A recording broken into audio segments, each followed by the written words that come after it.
Have you noticed something strange about the way people fight for attention? The loudest voices in the room rarely carry the deepest truths. Many confuse noise with authority, mistaking shouting for strength, mistaking dominance for respect. But real power does not rise from chaos. It comes from clarity. It comes from calmness owned into sharp edges.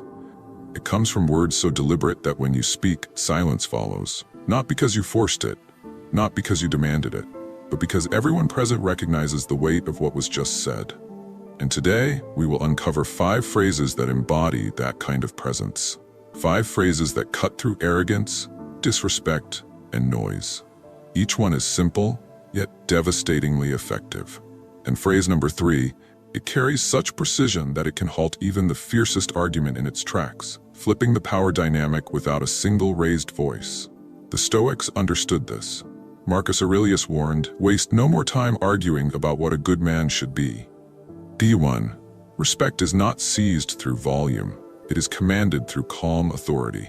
Let us step into this, beginning with phrase 1. Phrase 1. I understand your point, but I disagree. On the surface, it seems almost too polite, too ordinary. Yet beneath its simplicity lies an extraordinary strength. Most debates collapse not because of facts, but because of egos colliding. The moment you throw words like "you're wrong" or "you don't know anything," the other person's defenses rise. Their walls go up. They no longer listen. They fight. The conversation transforms into combat and nothing is gained. But this phrase disarms that instinct. When you begin with "I understand your point," you are signaling that you listened, that you recognized their perspective, that you gave them space. It lowers their defenses. And then comes the pivot, "but I disagree."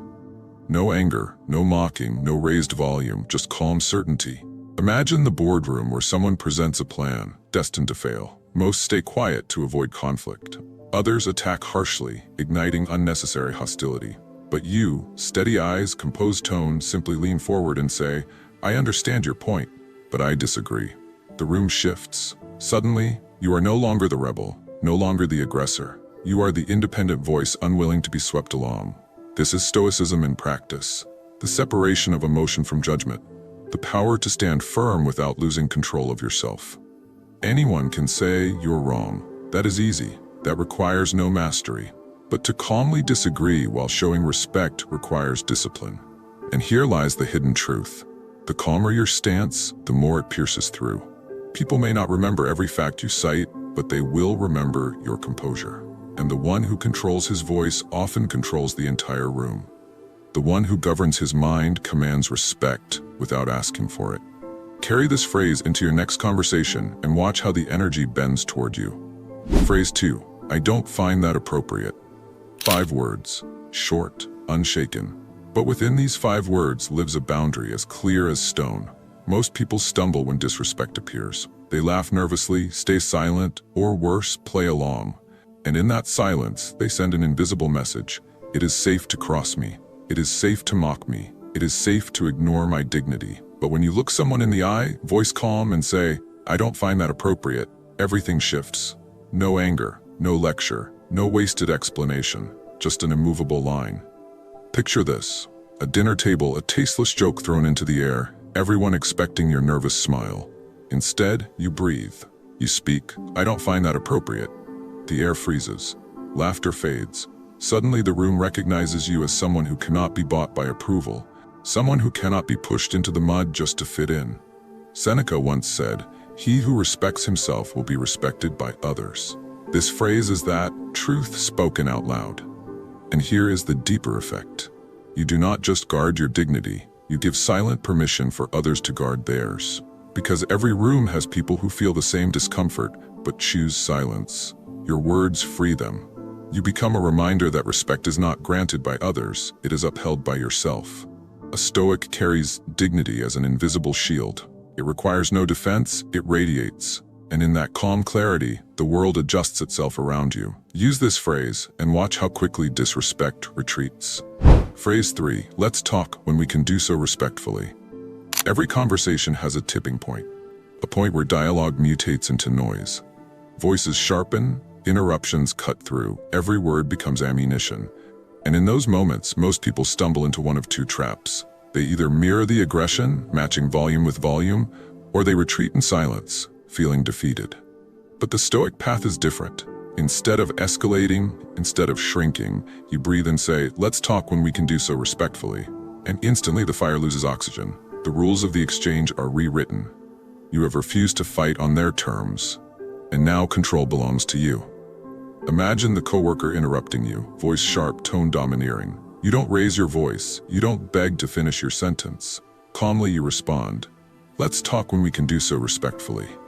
Silence follows, because the message is undeniable. You are not afraid of dialogue, but you will not kneel to disrespect. Epictetus taught, you cannot control the actions of others, but you can control your response. This phrase is that teaching alive. You guard your peace, you protect your boundaries, and without insult, you force others to reconsider their behavior. Here lies the secret. The calmer your demand for respect, the more undeniable it becomes. The first time you speak these words, you will feel it, the air tightening, the noise dissolving, the energy bending toward your composure. This is not weakness. This is mastery, because true strength is not raising your volume above theirs, but lowering the temperature of the entire room with nothing but presence. So carry this phrase. When storms of disrespect rise around you, stand as the calm center.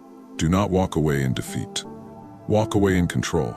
That is how respect is won without a single shout. Phrase 4. I'd prefer not to continue this conversation. Not every battle deserves your energy. Not every voice deserves an audience. There are times when arguments stop searching for truth and instead chase only victory. Times when the other person does not want dialogue, they want domination. They want to pull you into their chaos, to drain you with endless circles. And here's where most fail.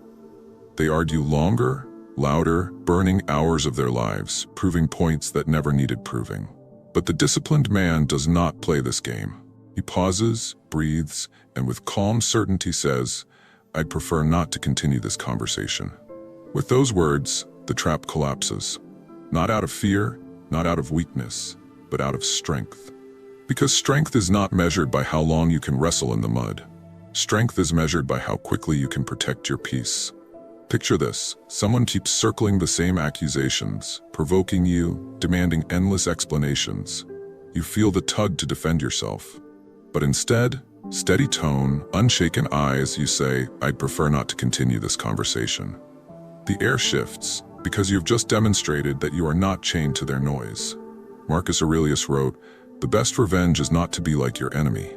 That is exactly what this phrase embodies. You refuse to mirror their aggression. You refuse to give them the satisfaction of pulling you into chaos. Walking away does not mean you lost. It means you saw clearly that the battle itself was meaningless. It means you valued your time and spirit above their performance. This phrase is a reminder. You are not obligated to finish every argument. You are not required to trade your serenity for their drama. You hold the right and the duty to end what does not serve you. Speak these words when needed, and you will discover how liberating it feels to step out of noise without apology. Phrase 5. That's your opinion, and I respect it, but I don't share it. In this world, everyone carries an opinion on how you should live, how you should act, how you should believe. And too often, those opinions arrive not as offerings, but as chains pressed onto you until you feel obligated to comply. Most respond in two predictable ways. They fight, exhausting themselves in endless back and forth, or they bend, nodding in silence, betraying their own beliefs for the sake of peace. But there is a third path, the Stoic path. You listen, you acknowledge, and then, calm and firm, you say, that's your opinion and I respect it, but I don't share it. Polite, yet unyielding. Courteous, yet independent. It tells the other person, I will not trample your right to speak, but neither will I surrender my right to think. Picture it. A colleague insists their method is the only way. A family member presses their belief as universal law. Instead of locking horns, instead of yielding, you breathe and reply, that's your opinion and I respect it, but I don't share it. The bridge of respect remains standing, yet the door to manipulation slams shut. Seneca warned that slavery to the opinions of others is the worst prison. This phrase is your key to freedom. It reminds everyone, including yourself, that you can respect others without abandoning yourself.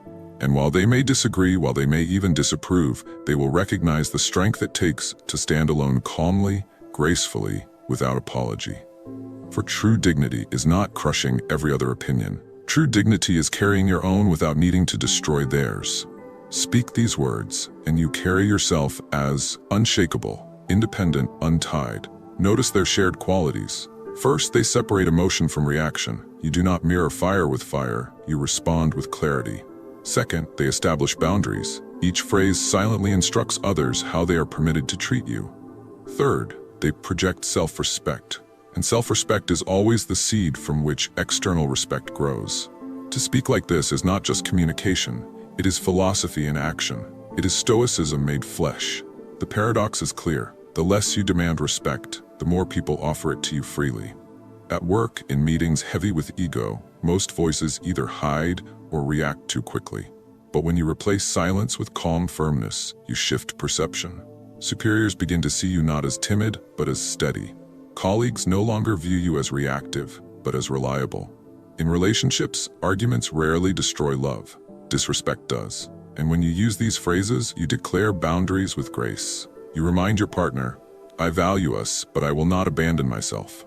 Online, in the endless battlefield of opinions, hours vanish in fruitless arguments. But a single sentence, that's your opinion, and I respect it, but I don't share it, ends the fight before it drains you. And with strangers, the rude comment, the pushy salesman, the person who tests your patience, you shift the script.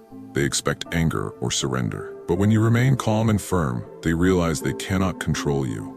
Life is filled with thousands of small battles where respect can be lost or earned. These phrases are not mere words. They are armor. They protect your peace, your dignity, your strength. Speak them, carry them, and watch as the world recalibrates around your unshaken presence.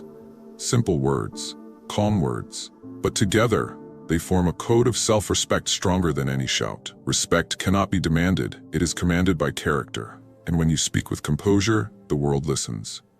Marcus Aurelius reminded us, waste no more time arguing what a good man should be. Be one. These 5 phrases are steps in that direction. So here is your challenge.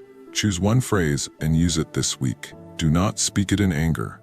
Speak it in clarity. Let it remind the world that you are not easily bent, not easily broken. You are governed not by noise, but by reason. And when others witness that discipline, they will respect you, not because you asked, but because you embodied it. What are your views on this? Share your thoughts in the comments below. I will personally read all of your comments. And if you seriously want to level up in life, don't forget to show some love by hitting the like and subscribe button. Stay strong. Until next time.